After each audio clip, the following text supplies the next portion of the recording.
कहते हैं किस्मत बड़ी कुत्ती चीज होती है। ये एक फिल्म का डायलॉग है।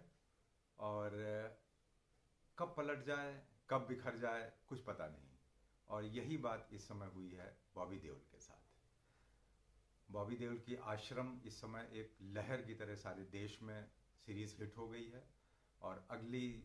और अगला सीजन बस आने ही वाला है। एक हफ्ते के बाद 11 नवंबर को बताया गया है कि आश्रम मैक्स प्लेयर पे आश्रम 2 रिलीज हो रही है। तो आइए देखते हैं कि बॉबी देओल का सफ़र ये आश्रम तक हुआ कैसे, कब इन्होंने शुरुआत की और इनका करियर कैसा रहा और ये कैसे आश्रम के इस रोल तक पहुंचे। आप लोग को याद होगी फिल्म धर्मवीर, जिसमें कि धर्मेंद्र और जितेंद्र हीरो हुआ करते थे। 1977 में रिलीज हुई थी। और उसमें बॉबी देओल तब बहुत छोटे थे, बच्चे थे। और उन्होंने एक धर्मेंद्र के का जो बचपन का रोल था वो अदा किया था। आइए उसका एक शॉट देखते हैं। वो शॉट इतना ज़बरदस्त था। वो लोहार के बेटे बने हुए थे और उस ज़माने में जो है उस शॉट पे लोगों ने फिल्म में बहुत तालियां बजाई थी।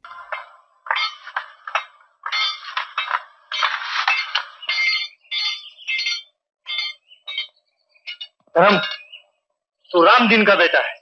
हथौड़े का एक फटका 10 के बराबर होना चाहिए। ये बात है बाबा, तो ये लो।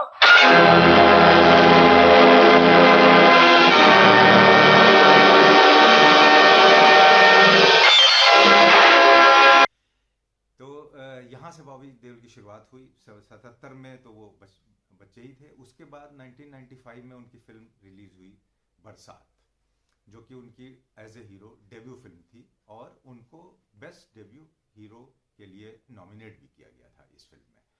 बॉबी देओल एक ऐसे कलाकार हैं कि इन्होंने लगभग 50 फिल्मों में काम किया है।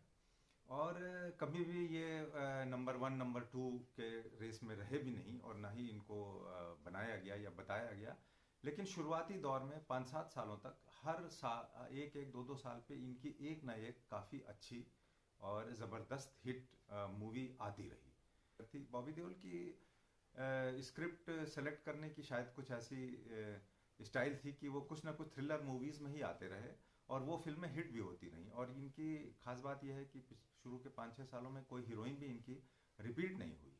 1997 में आई गुप्त काजोल के साथ। उसके बाद 1998 में आई सोल्जर प्रीति जिंटा के साथ।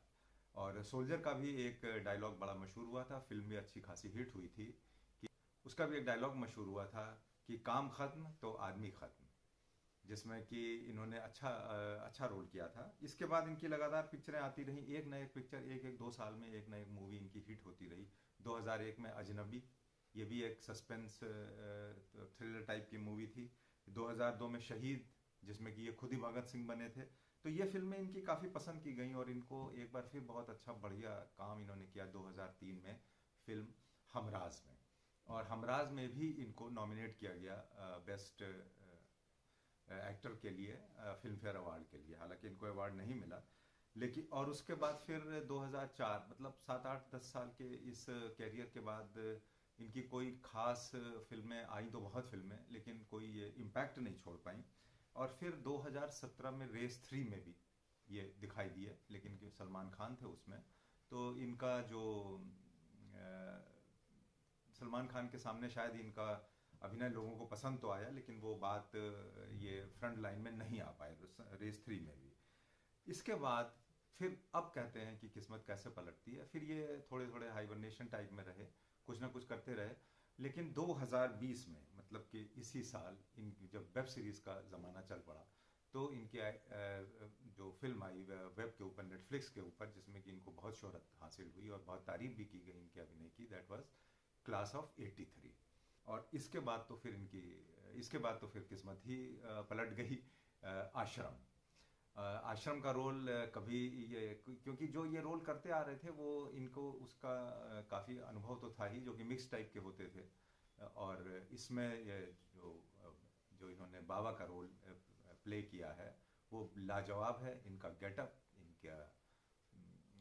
इनकी बातचीत, इनके फेस एक्सप्रेशन इतने ज़्यादा मैच कर रहे हैं इस रोल से कि ये इन्होंने पूरी की पूरी वेब सीरीज़ अपने कंधों पे उठा रखी है।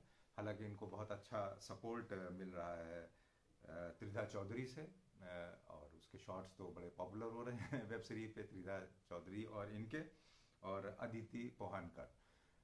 तो हम लोग अभी इन एक्ट्रेसेस के बारे में, 3 फीमेल मेन लीड कलाकार हैं, एक्ट्रेस जो फीमेल एक्ट्रेसेस हैं ये आश्रम सीरीज़ में, इनके बारे में थोड़ा सा बाद में जानेंगे कि इनका बैकग्राउंड क्या है और ये लोग यहाँ तक कैसे पहुँची। अनुप्रिया गोयनका, इनके बारे में हम लोग अगले अपने एपिसोड में बताऊंगा। और फिलहाल इंतज़ार कीजिए, 7 दिन रह गए हैं आश्रम के आने के, और तैयार हो जाइए मैक्स प्लेयर को लेकर के। फ्रेंड्स, अगर वीडियो पसंद आया हो तो लाइक और सब्सक्राइब करें।